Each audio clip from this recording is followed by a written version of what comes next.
back in those days, as a mother, all you did was look after your home and your family. Have you always been like this? Because they were two indications that you were on a different mission, prostitutes. I think it's very easy, especially in today's society, to always want what you see other people have got, but it doesn't always make them happy. It's being content and happy with what you have. But what I do now is I knit for peace. When I was young, girls didn't do part-time jobs. How has that shaped who you are today? I endeavour not to linger in the past because I don't think that does you any good at all. Well, very nice to meet you. And you. And thank you for doing this. And I thank to Bobby, Alex, Eleanor, and Charlotte who are here with us today for making this happen and allowing me to do it in their house. Yeah. So let's get started, Vera. Yes. We're gonna focus on your life. Yes. The whole idea of the podcast is Yes. How people have got to do what it is they're doing, or how their lives have played out throughout the years. Right. So the first question I want to ask you is, who are you? Who is Vera? My name is Vera. I was Vera Allsop Amner before I got married. Changed my last name to Allsop when I got married. And I was married for 52 years. My husband died 13 years ago now. So I have 4 children. I now have 14 grandchildren and 14 great-grandchildren. So I've done very well.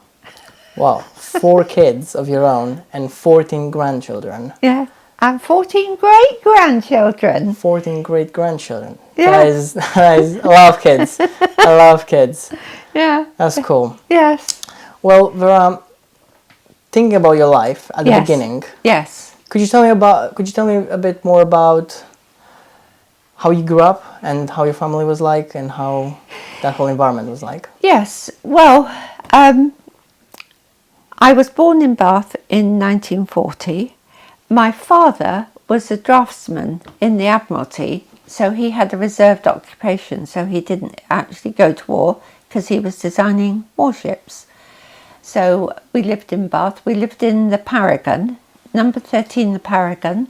It was the attic flat, only gas lighting, even in the 1940s. But during the Blitz of Bath, the roof was blown off there, so we had to move. So then we moved to Sydney Place, and from initially when I started school when I was 5, I went to what they called the Dames School, which was a school run by 2 old ladies, which was in Darlington Street, just across the road from Sydney Place. But then when I was 7, I started to go to a school called Harley Street, which was up off the Lansdowne Road. And at 7, I used to walk from Sydney Place all the way up to the Lansdowne Road on my own. And of course, in those days, there was still a lot of sites of the bombings from the war. The assembly rooms were badly bombed, and it was all ruins I used to walk past. And there was also a church, I think it was called St Andrew's, that again had been very badly bombed. Later on they pulled the whole thing down. So I used to walk to and from school on my own every day, and so that was quite an experience. And of course I could cross the road and play in Sydney Gardens, because obviously being in a flat we didn't have a garden. But and of course Sydney Gardens was a lovely place, and there was a piece of canal went through Sydney Gardens, and actually in 1947 it was a cold winter and the canal froze, and I went to watch my dad ice skating on it. So yes, it was quite interesting. And then in about 1946-7, they started building council houses in Bath, and they built some at Twerton, and 90% of the houses were given to displaced MOD staff. So I lived on Camley Green, and strangely enough, so did my husband, because his father was also a draftsman. So, and I went to St Michael and All Angels Church there, was confirmed there, was married there in 1960, and but when I left school I went to London to work, and I went in the civil service. I lived in a civil service hostel just off Sloane Square, but worked in Soho Square, which was, back in those days, was not quite respectable, but that was quite interesting as well. I was told never to wait outside the building if I was meeting friends, and not to hold keys, because they were two indications that you were on a different mission. Prostitutes. Sorry? Prostitutes. You see, that's the way you knew a prostitute, because they'd be holding their keys. So that's what I was told not to do by my boss. So yes, and then in 1960 I got married, and we lived in the London area because my husband was in the civil service as well. I had my first baby in the coldest winter of the century in January 1963. So that was quite an experience. My eldest daughter Hilary, who is now 63. And then we moved to Basingstoke, which was where we bought a house and lived more permanently. And we lived there for 7 years. And then my husband got transferred back to Bath, because both our parents lived in Bath. So to come back here meant we were near family, and the children all grew up and went to school in Bath, and then life progressed. As I say, we joined what was called Bath Christian Fellowship back in those days, because there was a big move of the Holy Spirit in 1978, and the Charismatic Church was founded in Bath, and it's what cemented my children in their faith. They married Christians. Their children go to church. Most of my great-grandchildren have taken to church now. So there's been a lot of good has come from it. And when we moved to Bath, we lived in Tyning Road up on Combe Down. And then my mother and father-in-law both died, and we moved into their house on Horsecombe Grove. I guess I still want to focus on your childhood. Yes. What do you think is the earliest memory you can recollect that shaped who you are today? Well, I mean, during the war, I can remember sometimes walking down to the air raid shelters. I don't remember hearing the sirens, but I can remember having to walk down into below the basement for the shelters. Although the planes actually were flying over to Bristol, they weren't bombing Bath. Mm-hmm. And I suppose when we moved to the council estate, a lot of people knew each other, so it was a very friendly place. We used to all ride bikes and roller skate. Roller skating was quite popular then. I used to like roller skating. And we had the number of friends. Children all just used to play out, because the houses were built round greens. So there was a green in front of the house, and the roads were away from behind the houses. So you could play quite safely on the grass. I joined the guides, went to the guides there. Yeah. And as I say, I was 20 when I got married, so I was quite relatively young when I got married. You mentioned the sirens. You said you were walking down and you were hearing the sirens. No, I didn't hear the sirens, but I can remember walking down the stairs to go into the basement for when the sirens had gone off. Obviously, I was taken down there by my parents. And thinking about that, how has that shaped who you are today? Well, I think when you're a child, you just accept things as they are, don't you? So in one sense, that didn't make a difference. But I think being friends with people when we moved to Twerton, and all the, we used to go to Sunday school and guys and that sort of thing. So there was a lot of friendship, and a lot of the parents knew each other. So it had a lovely sort of community feeling to it, which was nice. Yes. And community and friends. Okay. yes. So, looking at your life then, Yes. how have community and friends been part of your life throughout? Well, I suppose being part of the church in Bath, we had a lot of friends and did a lot with people. We used to put people up, sometimes for a longer time, sometimes just somebody needed somewhere temporary. And we had a house we could accommodate them.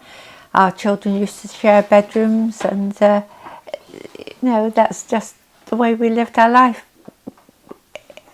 We used to have home groups meeting in our house to do with the church. So we had a lot of involvement with people. And then when I was 45, I started working in the church office for Bath City Church. I was a receptionist there for 15 years. So again, I knew and met a lot of people and had a lot of contact with people, some of whom, of course, I still know. Yes. Has anyone stayed, have you sheltered anyone in your house? Oh yeah, we've had, yes, I mean, I have Valley, who I met through church. He was looking for somewhere to stay, so he came and stayed with me. And actually his parents came over from Romania on one occasion and stayed as well. At the moment I've got someone living with me who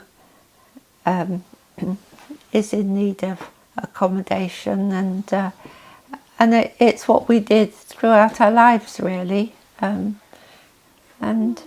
yeah, I would say I've had a very happy life. I've been very blessed with my family, very blessed with all my grandchildren and great-grandchildren, and my children all get on with each other and with their sort of spouses, as it were.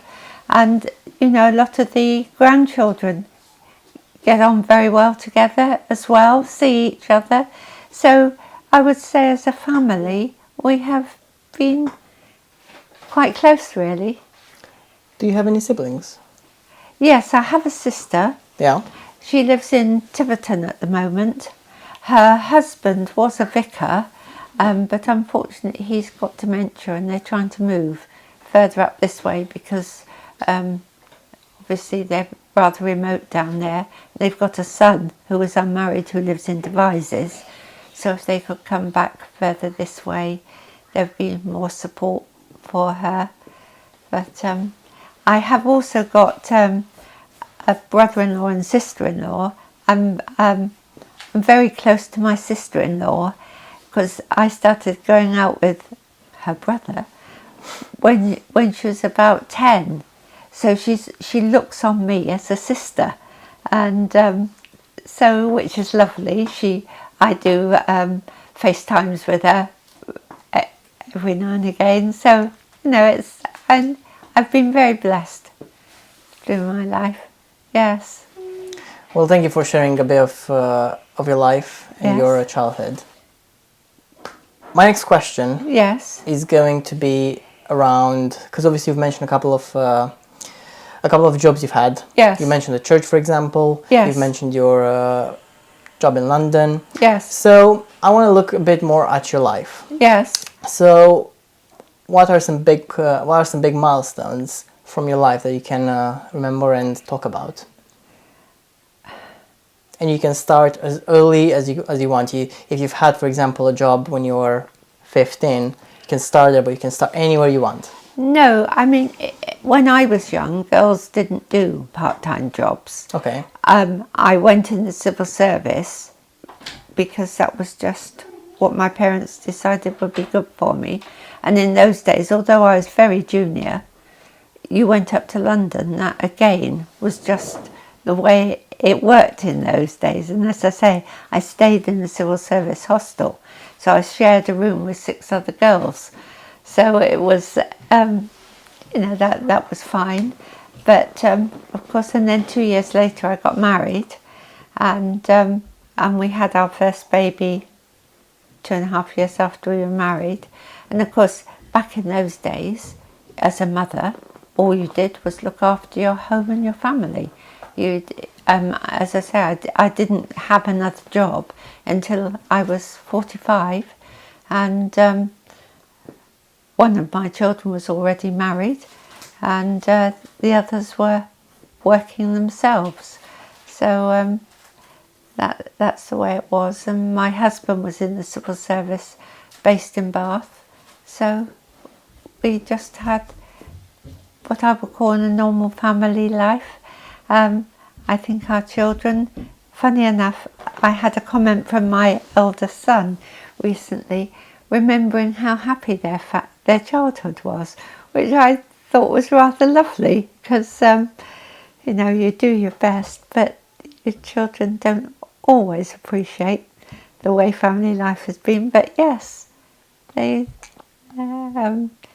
did have one big tragedy when my younger daughter had been married for 10 years. She married at 18, been married for 10 years, and her husband was suddenly killed in a road accident, which they'd had a very loving, close relationship. So that was a major blow, which as a family we all gathered round and did our best to support her. And then fortunately 4 years later she remarried, and she couldn't have children first time round, but now has 2 teenage children. So that's, it's been lovely.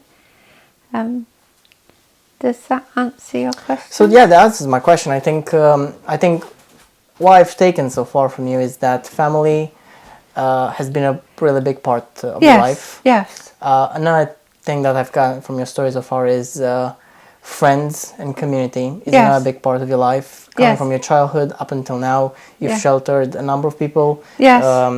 One of them was a Romanian person called Vali, and Yeah. now you're sheltering someone who's in need of accommodation. Yes. Yes. So I think that's really kind of you, Yes. and I applaud your efforts. And that just goes to show the type of person you are. Oh, well, thank you. And that's so lovely.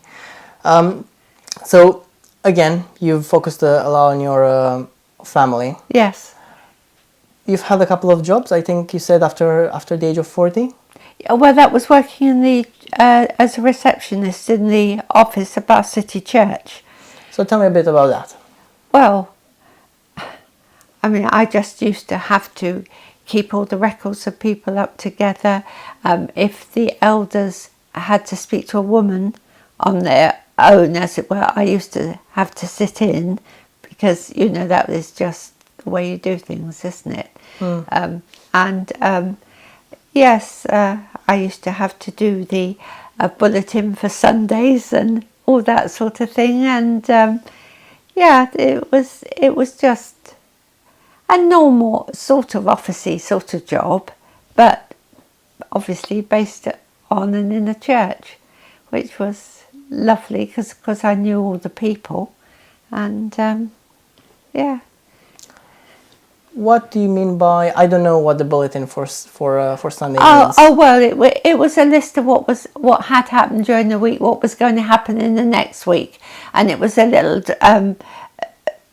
A4 sheet folded in half and was printed on all sides. So I used to have to put those through the printer, type it up on the computer and put it through the printer and have it ready for distribution on Sundays.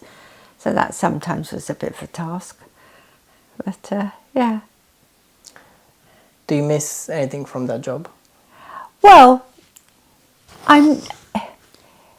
yes and no. I think I'm too old to do anything like that now, but I enjoyed it while I did it, and it was a good time.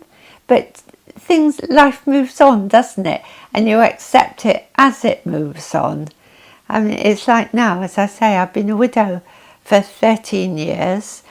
I'm not very mobile, but what I do now is I knit for peace. I knit blankets which go out to refugee camps.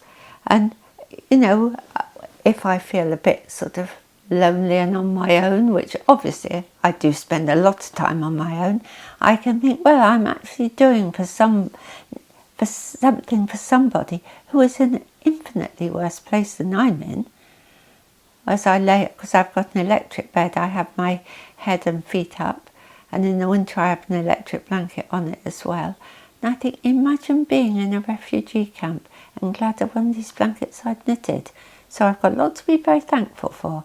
And I do thank the Lord for all the blessings I have in my life, for my family, for all sorts of things. Tell me a bit about this. When did you start knitting for refugee camps? 5 or 6 years ago. How did you get started and get into doing this for refugee camps? Because this is not something you would normally hear. No, well, I can't remember how I found out about Knit for Peace. I found it on the internet. And so you do the blankets and send them off to them and they distribute them. So I've knitted about 18 blankets. I knit scarves as well. And as I say, it's nice to feel you're doing something for people who are in not as good a place as you are, and being thankful for what you do have. And yeah, I mean, it's like living in a safe country, isn't it? You've got a lot to be thankful for in that, in itself. Yeah, because if you look around the world now, you've got Russia, you've got Ukraine, you've got Iran, you've got Israel, you've got so many things going on. Oh yes, yeah. I've recently seen a video of how people in Israel would go into their shelters when when a rocket would be launched against them, and it's just crazy to think that, and not think to see people going into a being direction into shelters. And then people in Israel, just going with this as well, how every single home in Israel, and probably Iran as well, they have to have bunkers. For their own security and safety. That just you goes to show. You can't imagine it, can you? No. Yeah, we're taking things for granted here in other countries where everything seems safe. Yeah. Well, it's like we have plenty of food in this country, and I'm not saying there aren't people who are poor and in need, but this country does do quite a lot to try and help those people with food banks, free school meals for children, all sorts of things are done. And, I think we've got a lot to be thankful for here. Yeah, absolutely. Yeah. So you've mentioned your Knit for Peace, is that? Yes, yeah. That's the name of the company, Knit for Peace. And you've been doing that for the past 5-6 years? Yes. 18 blankets and scarves? Yes. Very cool, very nice, very kind, thank you. And you've mentioned your receptionist job with the church. Which church was that? A Bath City Church, as it was called then. It's now called Life Church. Life Church. Yes, meets in what was an old cinema called the Forum. Yes. So how does a day at the church look like for you? A day at church? A day at the church, yeah. Yeah, well, we get there about 10:15 and you have a bit of fellowship with people. Then there's a service where you have hymns, Bible readings, somebody preaches. Then there's coffee afterwards. And then I get home about 1 o'clock. So that's the morning at church. Chat to people, obviously, when you have your coffee. So. And that's from you attending the church? Yes. Can you tell me a bit more about how that looks like from when you were working as a receptionist? Were things a bit different back then? It was vastly different because Bath City Church was a huge church, hundreds of people. Elam has got 60 perhaps, so much smaller, which means of course you recognise people more readily. But obviously, working in the church office when I did, I knew hundreds of people, and we did used to run a home group as well, so we had people in our own home as well. So yeah, and yeah.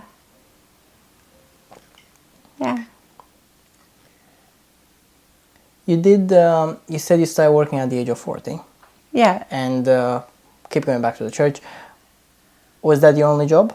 Oh yes, because before that I was a housewife. You were a housewife. With 4 children. A lot of children. And in those days, I didn't have an automatic washing machine till my youngest was 5. So doing your washing was quite an effort. And, and doing your cooking, everything like that, I used to help at a play group a couple of mornings a week, but that was sort of how, it wasn't in one sense a job, it was just something you did to be a support.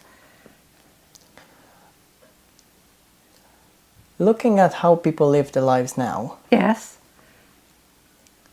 Do you have any sort of advice for them? I would say try and be content with what you do have. Try and not want what you haven't got. Be content. Love your children. Care for them.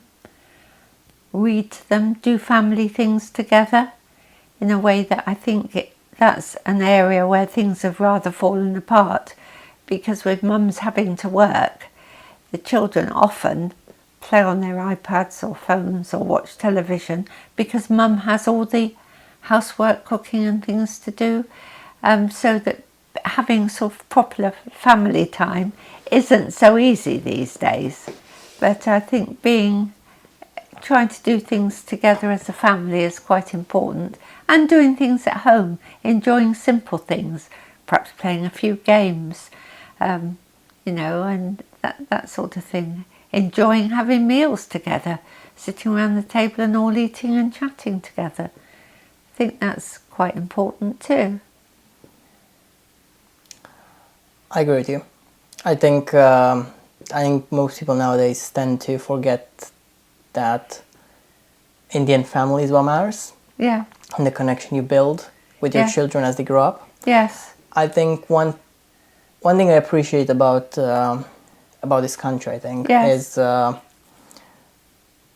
make fun of it with my friends, but I think it's a really nice thing that on Sundays you have the Sunday roast. Yes. And you bring your family around and you cook, or you go out and you have that Sunday roast nowadays. Yes.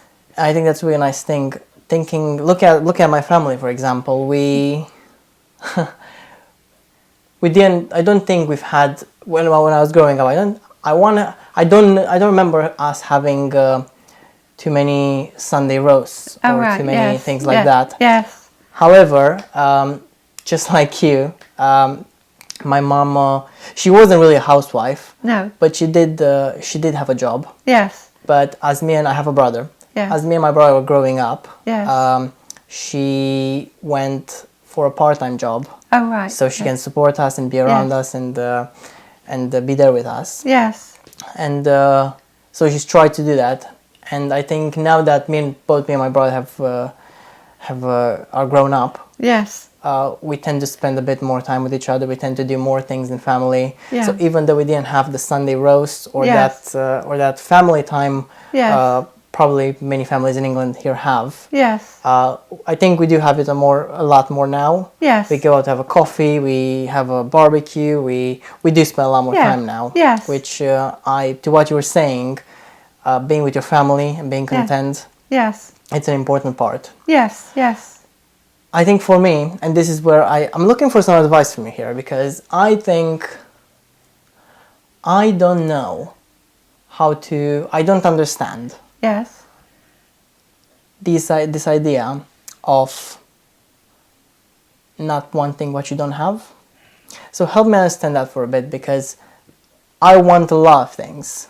Yeah. I want this thing to be big. Yeah. I want to have conversations with people like you, because they're so rewarding and they're so interesting, and they're so nice and kind, and they're just amazing. They've been amazing for me so far, and I hope that everyone who I've sat down with so far has felt the same. Yeah. So I always feel like I want for more. Yes. So what advice do you have for me there? Well, I think it's learning to be content with what you have got and enjoy what you have got.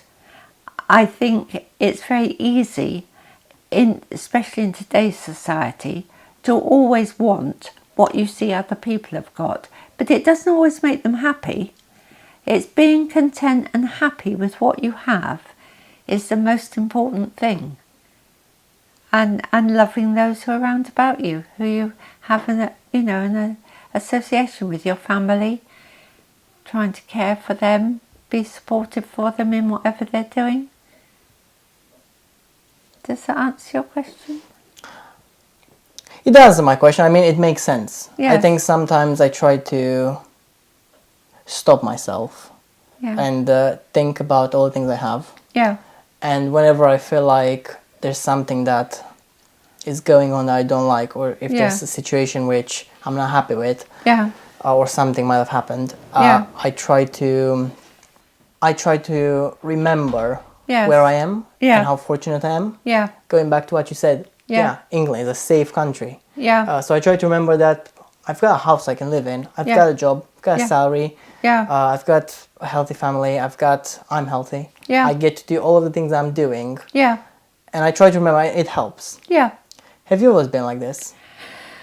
I've always tried to be. I mean, yeah, I was very fortunate. The family I married into, they were a very loving, very kind family. And I think that was a help as well. I was always very fond of my mother-in-law, and as far as it goes, my father-in-law, but got on very well with my mother-in-law. And I just consider I've been very blessed, very fortunate. And as I say, I do spend a lot of time on my own, and obviously as I've got older, what I'm capable of doing for myself is less. But I have to think, well, does it really matter? Just be happy with what I have got. I like listening to Classic FM on the radio, so I have that on quite a lot when I'm doing my knitting, and and there's a lot going on around the world that is very discouraging, but all I can do is pray for help for the people.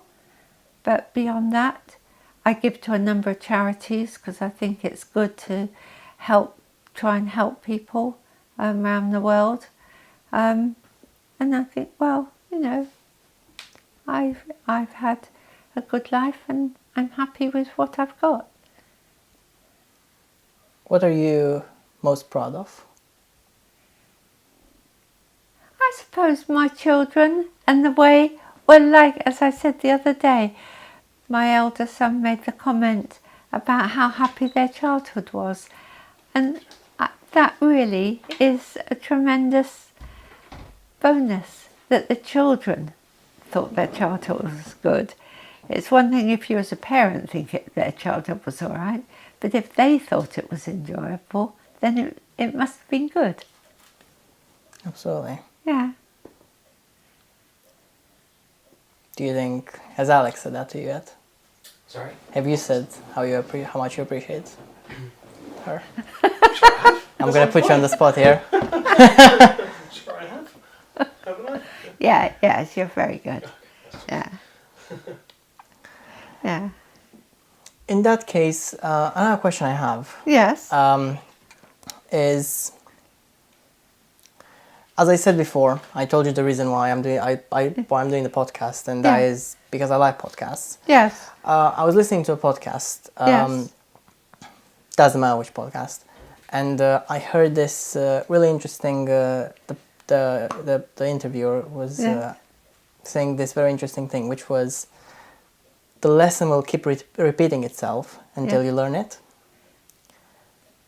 Do you think can you remember anything like that where you were in a situation that kept repeating itself until you finally understood what the lesson was? I wouldn't have said that's been particularly my way of life. I tend to just move on and leave the past behind. I endeavour not to linger in the past because I don't think that does you any good at all. It's like, I did everything with my husband. So obviously when he died, that was a big hole in my life. But I've had to come to terms with that and think, okay, I haven't got him anymore. I've just got to move on and make the best of what I'm left with. I've never driven, and my husband always used to take me everywhere by car. So, you know, once he was dead, I didn't have, you know, someone to... Well, the family have been very good in helping me. Yes, I think it's just leaving the past behind and moving on is a very important thing to do. And I think too many people dwell on the past and what they can't have anymore or haven't got anymore, and that doesn't help you. It just makes you discontent. Does that answer your question? I think so, yeah, thank you. Yeah. And yeah, focusing on the past is, many people nowadays are unfortunately focusing on the past. Yeah. And because of doing that, different problems arise. Yeah. And that's unfortunate. Yeah. And moving on Yeah. and looking forward Yeah. is... I mean, you know, you can look back and enjoy memories from the past. I can remember we had a family holiday in France, and Alex and his cousin Ed were there, and in this garden there was a big swimming pool, wasn't there? Yeah. And you and Ed used to run across the grass, jump in at the deep end and swim up to the shallow end. The shallow end was 4 foot deep, so it was a deep, but you had a lovely time because you were there with your mum and dad, obviously, and Ed was there with his mum and dad and brother and sister. So, you know, it was a sort of quite a big family holiday, wasn't it? But we had some lovely times, didn't we? Yeah, definitely. Yeah, yeah. Got fond memories of those. Yeah, yes. Those holidays. So, you know, you can remember those things. You can't make them happen again, but you can think, yeah, we had a lovely time then. Yeah. That's in the past. I'll remember it as a lovely time. And, yeah. Thank you. One of my friends, Yes. I asked them, normally when I do these kind of things, I try to get some questions from other people as well. Yes. And I'm going to do something I haven't done yet in a while. Yes. So, one of my friends, Aaron, he was interested in asking this question. Yes. So hopefully that's okay with you. The question is, obviously, Yes. you've lived a good life, it seems. Yes. Full of friends, Yes. having a community, Yes. with your church as well. Yes. Seems like you've had a very nice life. Yes. And it seems like you're a kind person. And you are 80... I should be 85 in September. 85 in September, wow. Yeah. Being 85, Yes. almost 85, Yes. are you striving for anything, or are you just happy living your life? I'm happy living my life. I feel I've been very blessed, and I'm very, very glad with the way things are. Yeah. Thank you. I guess I said that I've never done this. Maybe Alex, do you have any questions for your grandma? No, I'm all right. I've enjoyed your family trip. But It's quite interesting, yeah, isn't it's it? really Yeah, interesting. yeah. I enjoyed all the photos. Yeah, yeah. Okay then. Towards the end now. Yes. I guess. How do you like people to remember you? I don't know really. I've never thought about it. I suppose just as being grandma, mum, grandma. I don't know what people, you don't really know what people think of you, do you? What would you like them to think? That I was kind and considerate, loving perhaps. Is that how you're going to remember your grandma? Yeah, definitely. Oh, Definitely. thank you, darling. For the time being. How much do I pay you? Is there anything that maybe I should have asked you, or is there any story you wanna say before we wrap up? I don't think so. That's okay. in that case, I've got a little gift for you. All right. But before I give you the gift, Yes. do you have any questions for me?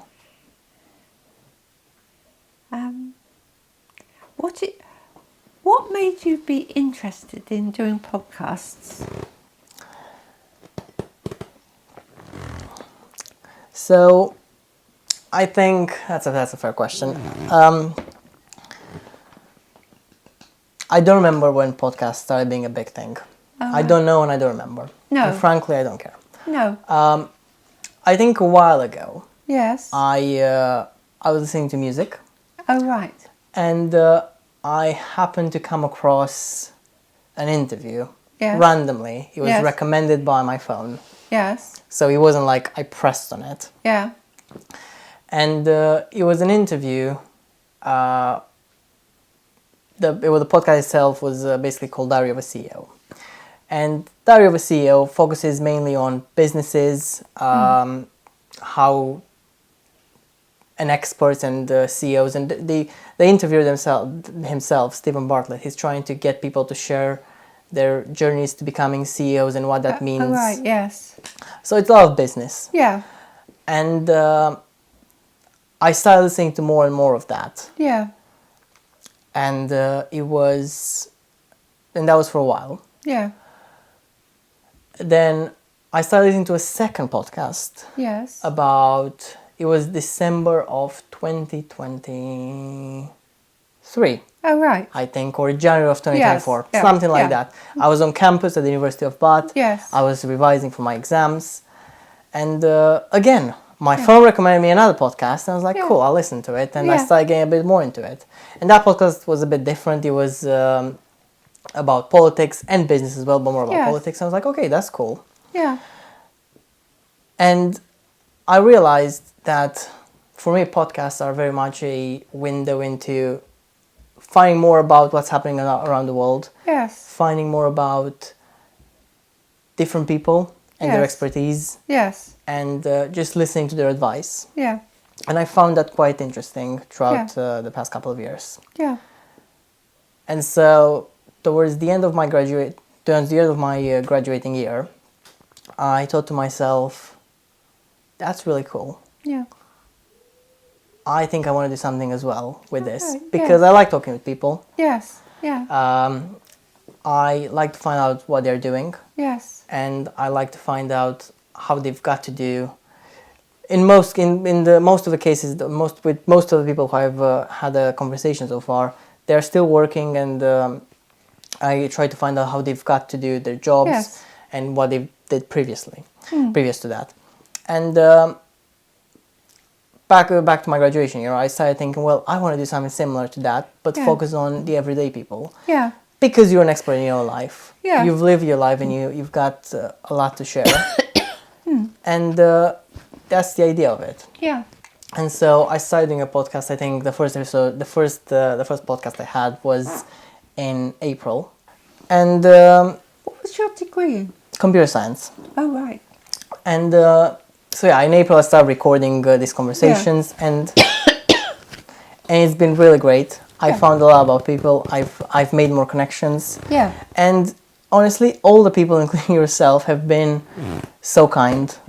And I think the main takeaway from all of them so far combined is that they care about being happy. Yes. They care about some of them care about their families, yourself included. Some other people have built communities. Yes. And they have been really happy and content with that. Yes. So that's basically how I got into podcasts and why I do all of this. Because everyone should be able to share their stories and impart that to others. Yeah, yes. It's good. Well, Vera, thank you so much. I keep saying Vera. Is it Vera? Vera. Vera. Yeah. Well, Vera, thank you so much. That's all right. Now, I've got a tradition for the end. I asked Bobby if you have any sort of allergies. Oh, right. And she said no. So I was very happy when she said no. So this is a chocolate bar. Yes. It's called Dare. This chocolate bar is, back in high school, one of my friends, she introduced me to this chocolate bar. Oh, right. When I was a kid, I used to think, well, not I used to think, I used to have chocolate bars as a kid as well, right? Yes. And they were really good, but they were always missing. I always felt like they could add a bit more chocolate to the chocolate bar. Oh, right. So, fast forward to high school, my friend, she introduced me to this chocolate bar. Oh, right. And I think I might have found the perfect chocolate bar. It's got the perfect amount of chocolate. Oh. It's dark chocolate. Oh, lovely. Oh. Even though it's from Romania, I'm pretty sure it's not Romanian. Yeah. But yeah, I hope you like it. Yes, I It's will. going to be a lot of chocolate, so you'll need a drink with I that. do like chocolate. Nice. But let me tell you, Yes. when I was a child, sweets didn't come off the ration till I was 12. And then, of course, when they did come off the ration, there were very few available. You know, when I was a child, you didn't have sweets like children do today. And actually, when my children grew up, they were allowed, if they were good in church on Sunday, they were allowed sweets on Sunday. If they went to If they were good when we went to church and behaved in church, we bought them sweets on the way home. wow. That was a long time ago. Well, Vera, thank you so much. Oh, well, my pleasure. I hope I